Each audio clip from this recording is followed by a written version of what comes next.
কি বলবো, কষ্ট।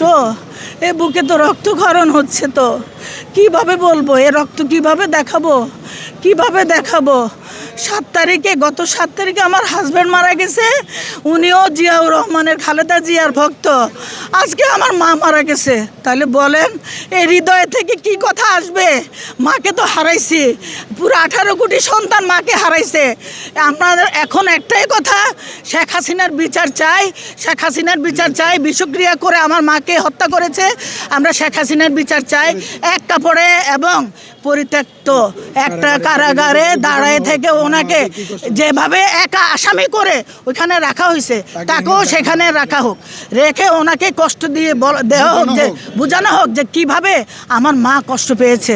আমার মাকে এভাবে কষ্ট দিয়ে মারছে, বিষক্রিয়া করে মারছে, এক কাপড়ে বের করে দিছে বাসা থেকে। প্রত্যেকটা সাজা কিন্তু সে পাইছে। এখন লাশ সাজা হলো তার মৃত্যু, তার মৃত্যু, প্রকাশ্যে মৃত্যু। বাংলাদেশের 18 কোটি মানুষের জনগণ, তার সন্তান খালেদা বেগম, মা খালেদা জিয়ার সন্তানের সামনে মৃত্যু, তার মৃত্যু চাই আমরা। আরে তুমি এক কাপড়ে তুমি কোথায় গেলা? একটা হিন্দু দেশে গিয়া তুমি গেছো। আমার মা যাওয়ার সুযোগ ছিল, আমার মা তো আমাদেরকে ছেড়ে যায় নাই, আমার মা তো দেশের মানুষ ছেড়ে যায় নাই, সন্তানদেরকে ছেড়ে যায় নাই, এই মাটি ছেড়ে যায় নাই।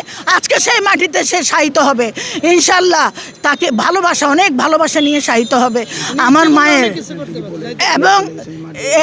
এবং এই শেখ হাসিনা মৃত্যুর ভয়ে এক কাপড়ে পলাইছে, কিন্তু আমার মা পলাই নাই।